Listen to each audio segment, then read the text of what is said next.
Maté a mi primera persona cuando tenía 14 años, no por ambición ni por venganza. Fue por miedo y porque nadie me enseñó a tenerle asco a la violencia. El vato se llamaba El Perico, un ratero de barrio que se metió a la tiendita de mi madrina. Yo estaba friendo empanadas cuando escuché el grito. Salí con las manos todavía manchadas de aceite y la navaja que usaba para abrir las bolsas. Cuando lo vi apuntándole con un cuchillo a mi madrina, algo se me nubló la cabeza.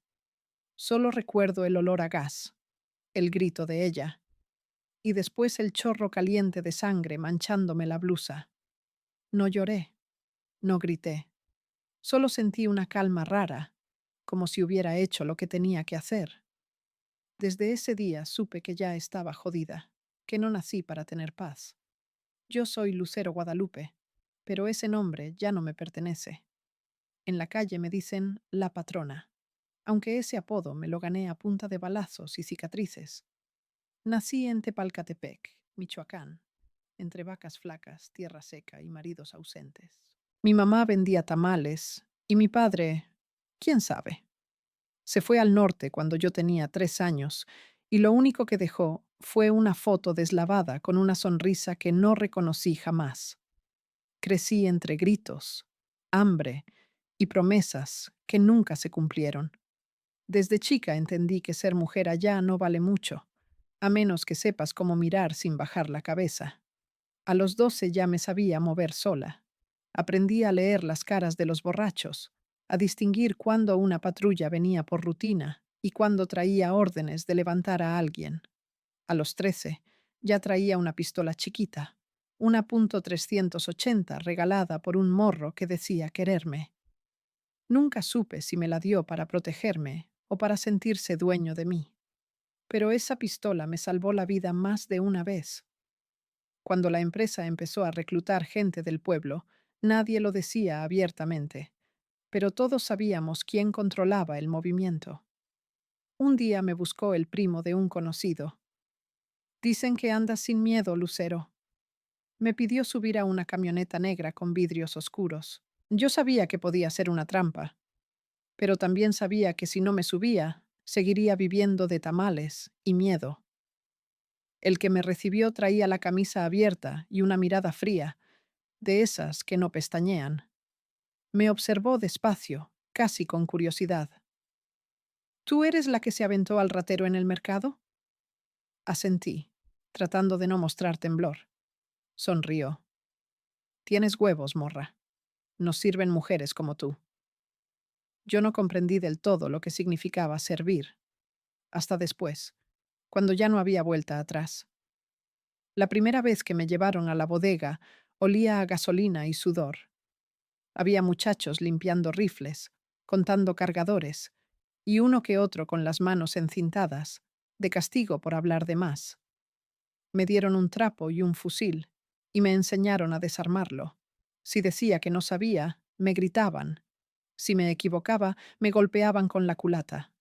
Aprendí rápido. En ese mundo, equivocarte es ponerte una diana en la frente. El nombre de El Mencho ya se susurraba como si fuera una religión. Algunos decían que era invencible, que podía desaparecer un ejército con una llamada. Otros lo pintaban como un fantasma que ni dormía ni perdonaba. Yo lo escuché por primera vez en un radio. Un comandante contestó y puso en altavoz: «Tráiganme a la morra de Michoacán, la que no se quiebra». Sentí un nudo en el estómago. ¿Por qué yo? Pero esa pregunta se convirtió en orden. Nos llevaron hasta Guadalajara, 3 hombres y yo en una camioneta. No hablaban, no sonreían, ni siquiera me miraban.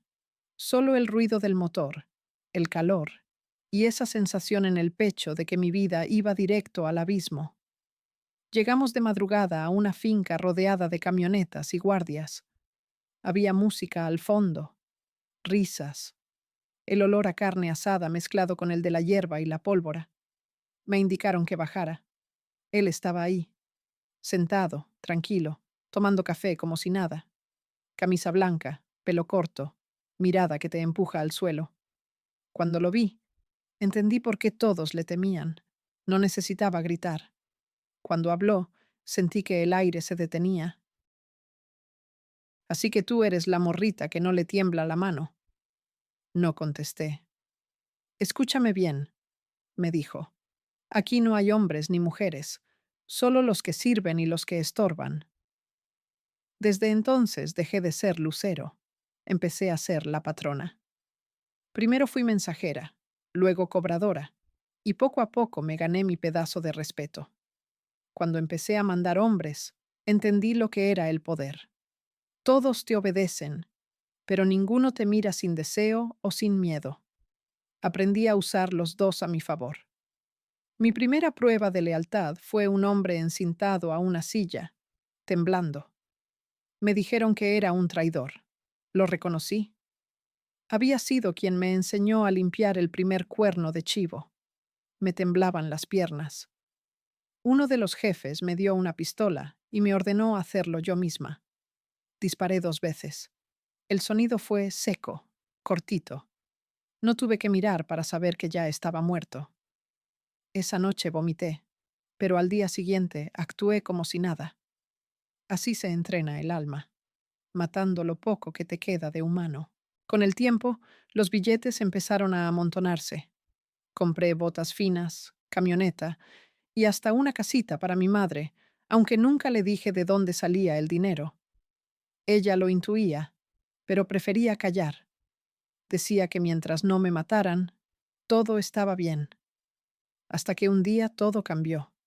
Un convoy nuestro se topó con el ejército y la operación salió mal.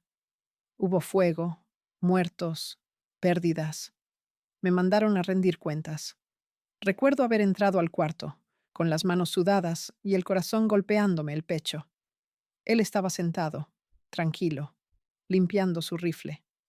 Fallaste, Lucero. No me gritó. Su voz fue más peligrosa por lo calmada que sonaba. No te voy a castigar, me dijo. Te voy a probar. Si me tomas a Patzingán, tu trono será tuyo. Ese día aprendí que cada promesa en ese mundo lleva veneno escondido. Yo no sabía que cuando alguien como él te ofrece un trono, en realidad te está cavando la tumba. Pero todavía no era tiempo de entenderlo. En ese momento, solo pensaba en demostrar que una mujer puede gobernar el infierno igual que cualquier hombre. Esa noche no dormí. Me pasé horas mirando el techo, pensando en lo que significaba tomar a Patzingán. No era solo un encargo, era una sentencia.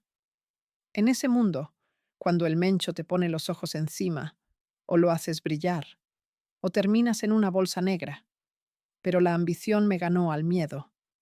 Preferí morir peleando a volver a ser una cualquiera. A los pocos días, agarré a 6 hombres que eran leales a mí. Algunos me tenían respeto, otros morbo. No me importaba, mientras obedecieran. En ese negocio, la confianza dura lo que un cigarro encendido. Los cité en una bodega vieja para planear el movimiento. Apatzingán era una plaza caliente, disputada entre nosotros y una célula vieja del cártel rival. Los jefes me habían dado armas, camionetas y permiso para hacer lo que fuera necesario. Pero si fallas, ni reces, me dijo el comandante antes de colgar. Los primeros días fueron puro terror disfrazado de estrategia. Dormíamos 3 horas, comíamos de pie, vivíamos con el dedo en el gatillo. Yo ya empezaba a entender por qué los hombres me veían raro. Una mujer dando órdenes en medio de la guerra era una herejía. Pero lo logré. Cerramos rutas, limpiamos calles, y en 2 semanas controlábamos la zona. No porque fuéramos más, sino porque yo no temía mancharme las manos. Aprendí que la sangre, cuando cae caliente sobre la tierra, deja un olor metálico que no se olvida nunca. El primer levantón grande lo ordené yo. Era un distribuidor que jugaba con los 2 bandos. Lo agarramos saliendo de un restaurante, bien vestido, oliendo a perfume caro. Lo metimos a la batea de la camioneta, lo encintamos y lo llevamos a una bodega. Me tocó interrogarlo. Nunca pensé que mi voz pudiera sonar tan vacía. Le pregunté 3 veces quién lo mandaba, y 3 veces me escupió en la cara. Así que abrí el bidón de gasolina y se lo vertí encima, sin mirarlo a los ojos. Bastó con acercar el encendedor un poco para que cantara todo. No tuve que encenderlo, pero igual olía a miedo, como si la gasolina se le hubiera metido bajo la piel. Después de eso, el dinero empezó a llover. Billetes que olían a muerte, pero que se sentían suaves entre las manos. De repente tenía joyas, camionetas nuevas y gente disfrazando obediencia con sonrisas. La primera vez que fui a Guadalajara a entregar cuentas, él me recibió como igual. «Te lo ganaste, patrona», me dijo. Esa noche entendí que el poder también seduce. Esa mirada suya, la de asesino elegante, me atrapó sin quererlo. No voy a mentir, me dejé envolver. El Mencho sabía hablarte como si te adivinara los pensamientos. Tenía algo en los ojos.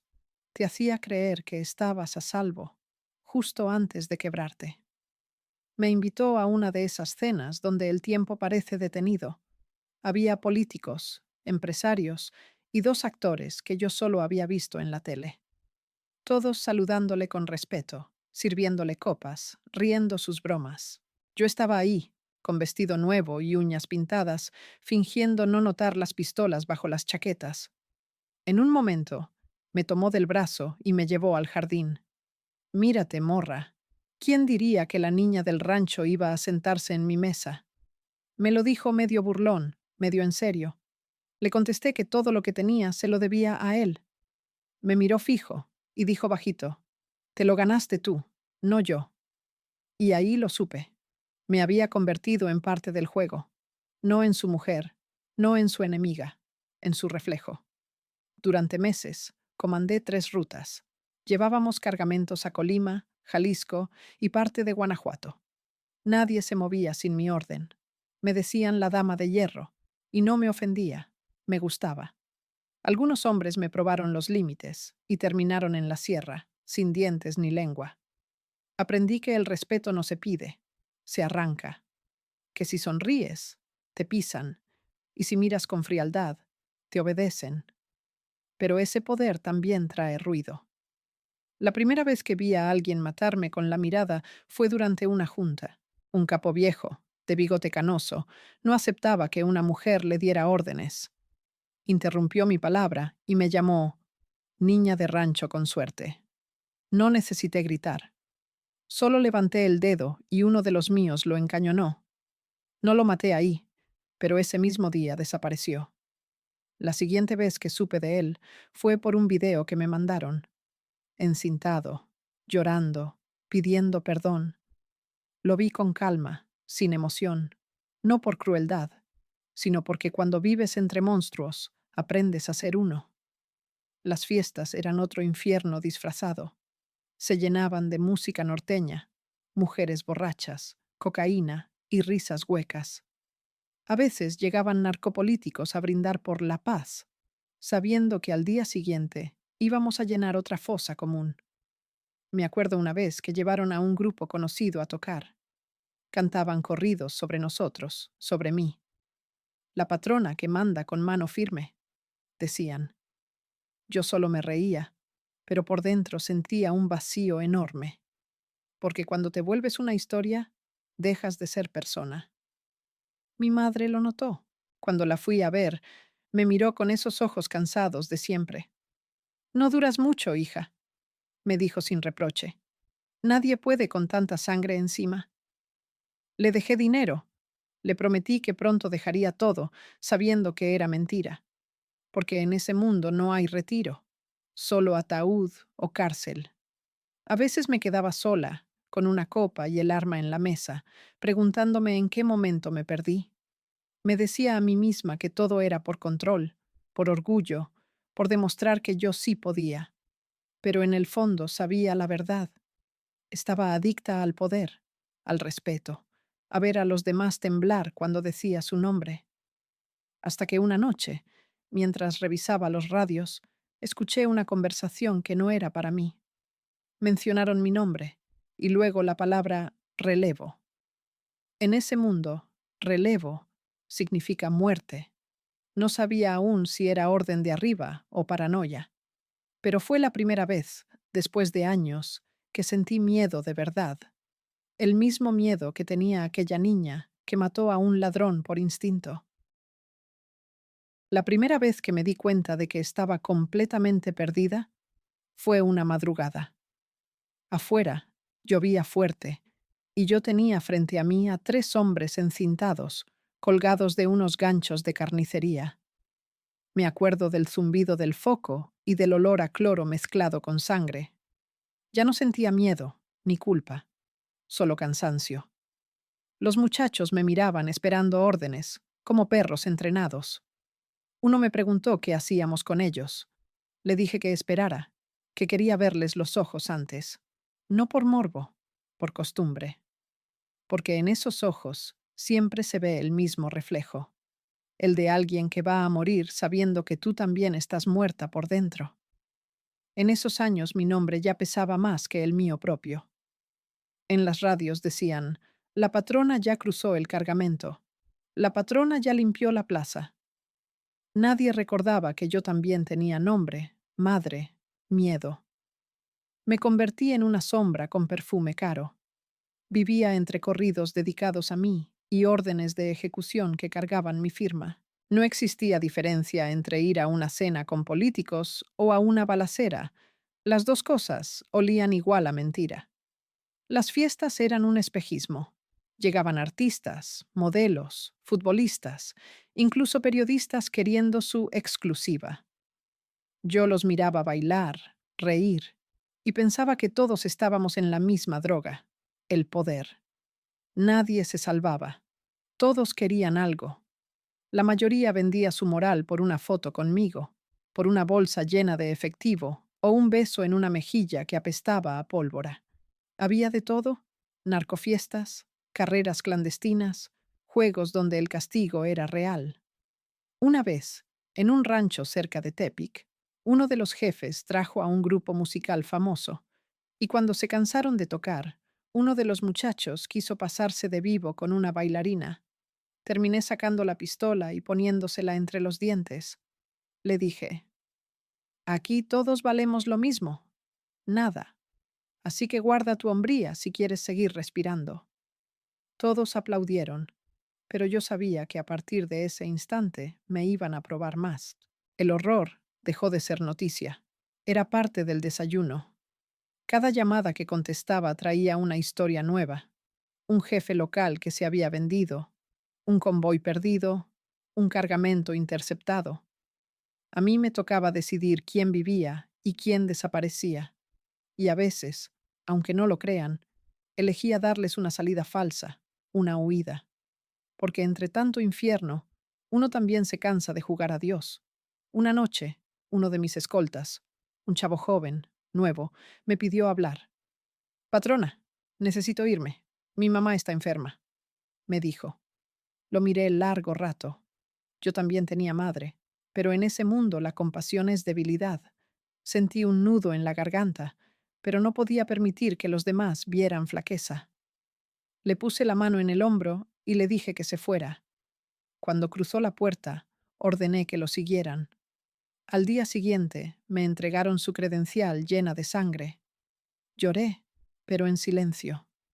No por él, sino por mí, porque entendí que ya no quedaba nada de aquella Lucero de 14 años. Dentro del círculo grande, la podredumbre era normal. A mí me llamaban la que no teme mancharse las manos. Algunos políticos me pedían favores, otros me ofrecían protección. Un senador incluso me confesó que su campaña la habíamos financiado nosotros. Somos socios, patrona, me dijo sonriendo, y yo fingí creerle. En realidad, él sabía que no estaba haciendo tratos con una socia, sino con su verdugo. Una vez entré a una fiesta en Morelia, donde había puro invitado intocable. Empresarios, militares, un par de artistas de televisión. En una esquina, un general brindaba conmigo mientras, sin saber, su hijo estaba encintado en uno de mis ranchos, acusado de haber hablado más de la cuenta. En ese momento me di cuenta de que el poder es un círculo que se muerde la cola. Todos sirven a alguien y todos temen a alguien más. Empecé a sentir el peso de las muertes, no en sueños, porque yo ya no soñaba, sino en los silencios, en la mirada de la gente.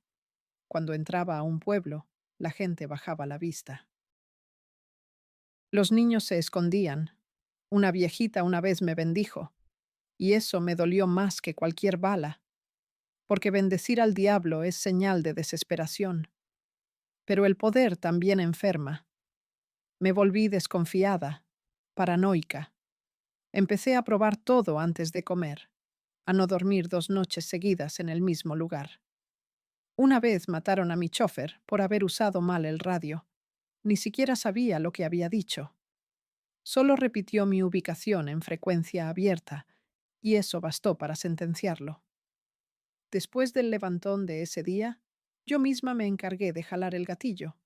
Ya no sentía, solo ejecutaba. A veces me quedaba mirando mi reflejo en el espejo del baño, con la pistola apoyada en el lavamanos. Veía mis manos manchadas de rojo y me preguntaba cuántos fantasmas vivirían ya en mi piel. Me sentía vieja, aunque apenas tenía 20 y tantos. Cada cicatriz tenía nombre. Cada tatuaje era una promesa rota. Una madrugada, mientras revisaba un cargamento en una pista clandestina, apareció una camioneta sin avisar. Salieron 2 hombres con pasamontañas. Mis guardias los encañonaron de inmediato, pero uno gritó: «¡Mensaje del patrón!». Me entregaron un sobre y se fueron. Adentro había una foto mía, tomada de lejos, con un círculo rojo en la cabeza. Abajo solo decía: «Traición o castigo». Me temblaron las manos por primera vez en años. No sabía si venía de arriba o si alguien quería asustarme, pero entendí el mensaje. Ya no era intocable. En ese negocio, la confianza dura menos que una bala. Sabía que en cualquier momento podían venir por mí. Esa noche cancelé todo.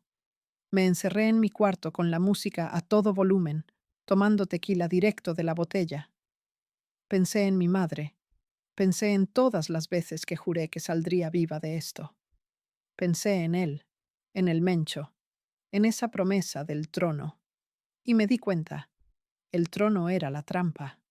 Un asiento hecho de huesos de los que obedecen y sangre de los que creímos tener poder. A partir de ahí, viví con un pie en la tumba. Dicen que cuando una mujer se endurece, ya nada la detiene, pero también dicen que cuando empieza a tener miedo de sus propios hombres, la caída ya empezó. Lo supe antes de que pasara. En ese mundo, las traiciones no se anuncian con palabras, se sienten en el aire. Los míos hablaban menos, evitaban mi mirada, cambiaban los turnos sin avisar. La comida empezaba a saber diferente. Cada paso que daba tenía eco, como si alguien contara mis movimientos. Yo ya no dormía. Me quedaba sentada frente a la ventana con la pistola sobre el regazo, esperando el ruido de una puerta forzada o un auto que no debía estar ahí.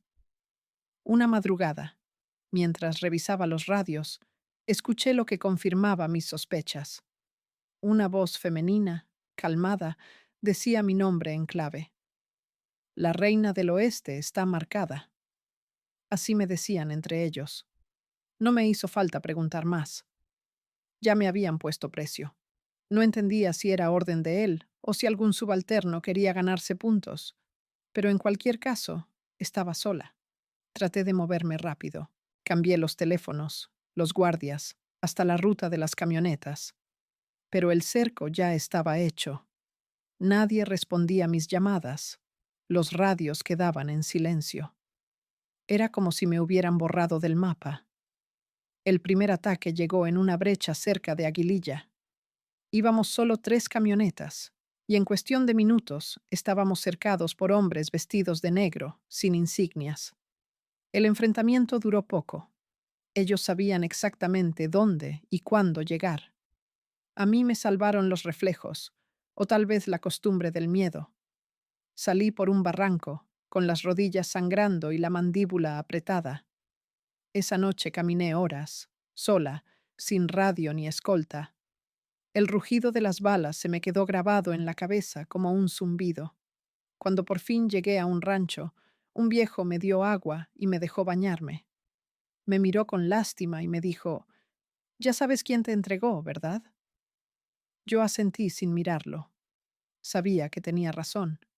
En ese negocio, ninguna caída es casual. Volví escondida a una de las fincas que aún me quedaban. Encontré a 2 de mis hombres esperándome. Los conocía desde los inicios, cuando todavía éramos chamacos limpiando armas. Me abrazaron. Lloré, pero de rabia. «Nos vendieron, patrona», me dijo uno. «Dicen que el patrón autorizó tu entrega al ejército, que todo era parte de un trato». Sentí cómo me tembló el cuerpo. Así que era cierto. El mismo que me había prometido un trono me había entregado como ofrenda. Los siguientes días fueron una pesadilla. Todos los contactos se cayeron. Me quitaron las rutas, los cargamentos, el dinero. Mis hombres empezaron a desaparecer uno a uno. Algunos se cambiaron de bando, otros simplemente dejaron de aparecer. Mi madre no la volví a ver. La comunidad donde ella vivía fue allanada, y aunque nunca lo confirmaron, sé que el ejército llegó preguntando por mí. Me la arrancaron del alma sin siquiera darme el cuerpo. El miedo volvió a tener sabor. Era metálico, denso. Me quitaba el aire. Si veía un auto al fondo, pensaba que venían por mí. Dejé de usar perfume, de encender las luces, de hablar fuerte. Pasé de mandar convoyes enteros a esconderme en una cabaña húmeda entre los cerros. La ropa me quedaba grande, y las ojeras me hacían parecer un espectro. Una tarde, el rugido de helicópteros me hizo tirarme al suelo. Vi cómo descendían con soldados cubiertos de negro, la insignia del ejército reluciendo.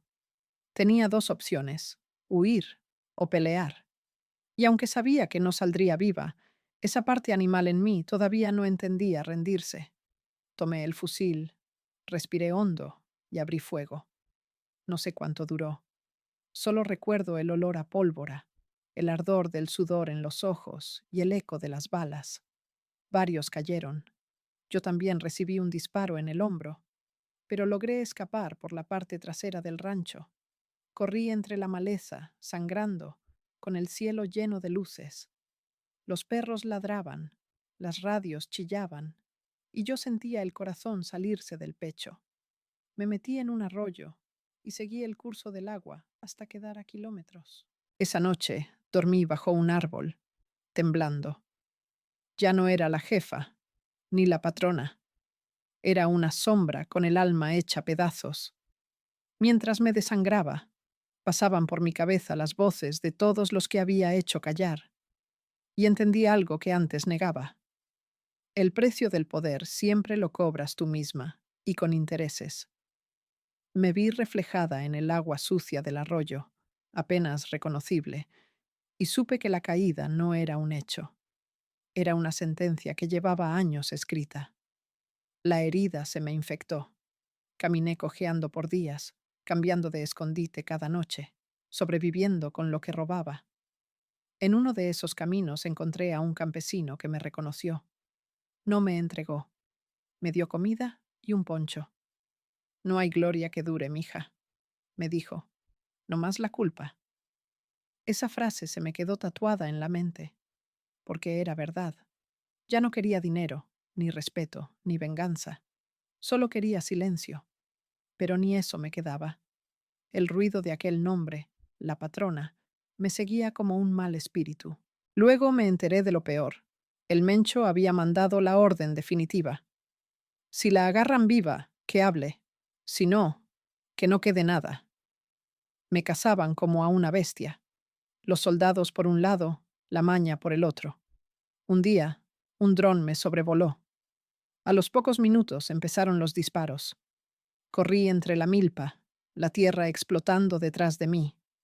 Sentí el dolor del cuerpo cansado, de los huesos rotos. Caí en un agujero de drenaje y ahí me quedé escondida 2 días, sin aire casi. Ahí entendí lo que es realmente el miedo, no cuando matas, sino cuando sabes que vendrán por ti, y no te importa, porque estás tan rota que morir ya no asusta.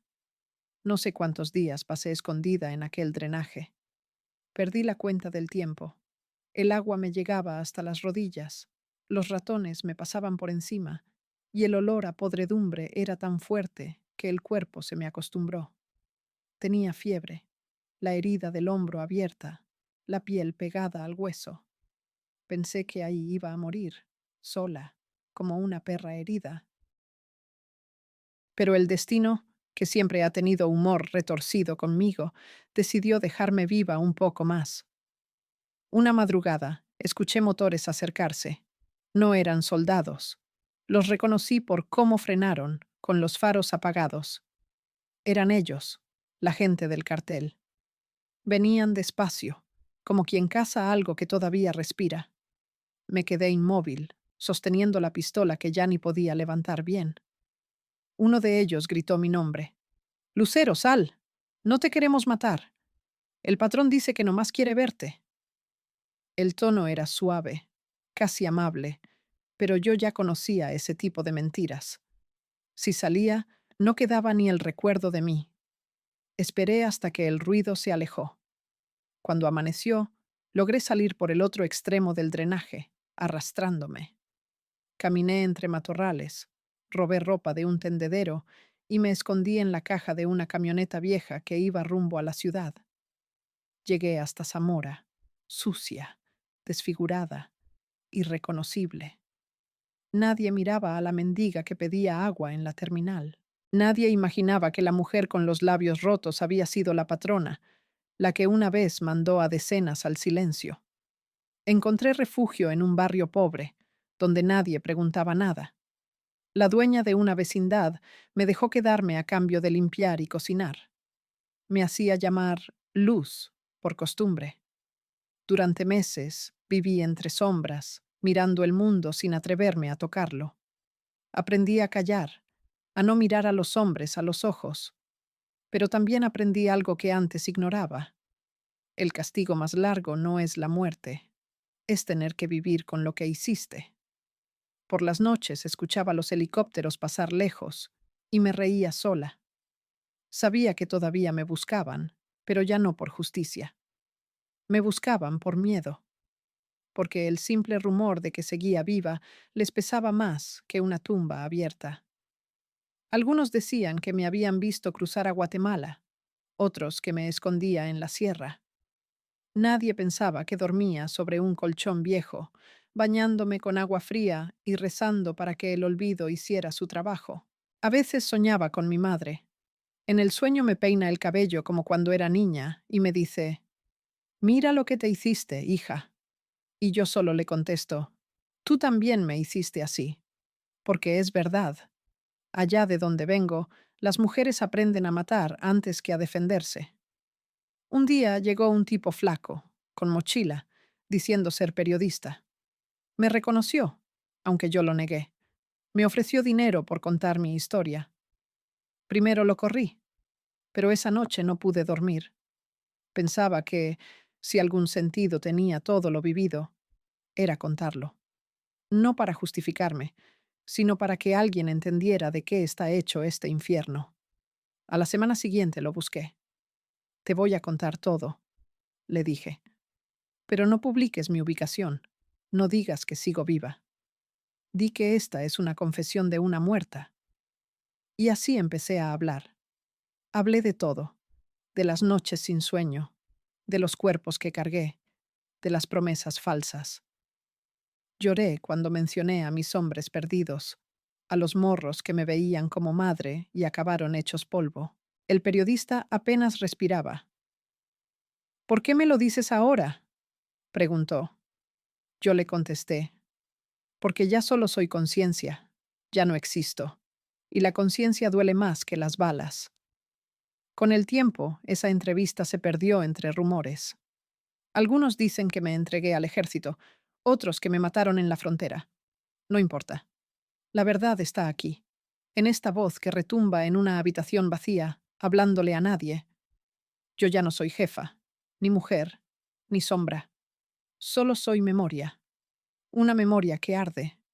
El Mencho. No supe más de él. Dicen que sigue moviendo los hilos, que ni el gobierno se atreve a tocarlo. No me asombra. En el fondo, yo siempre supe que el poder real no grita, susurra. Y mientras otros se matan por sentarse en su trono, él sigue mirando desde arriba, tranquilo, como si el fuego del mundo no le rozara. Si estás escuchando esto, grábate bien mis palabras. No busques gloria en sangre ajena. No hay trono, no hay respeto, no hay final feliz. Solo hay hambre, miedo y límites que no regresan. Todos creen que pueden controlar al monstruo, hasta que se miran en el espejo y descubren que el monstruo ya tiene tu rostro. Yo no pido perdón, no me lo merezco, pero quiero que entiendas. Lo que hice, lo que fui, no nació del mal puro, nació del hambre, del abandono, del vacío que deja crecer en la miseria sin esperanza. Esa es la receta del diablo. Hoy me llaman fantasma. Dicen que la patrona sigue viva, escondida, que a veces se le aparece a los que deben algo al destino. Me da risa. Nadie entiende que esa mujer ya murió hace tiempo. Solo queda Lucero, la campesina, la hija perdida, la que alguna vez quiso ser enfermera, la que ahora limpia su sangre con silencio. Y si hay un Dios escuchando esto, le digo lo mismo que le dije al periodista antes de irme. No me juzgues por lo que hice, sino por lo que aprendí. Porque entender el infierno también es una forma de purgarlo.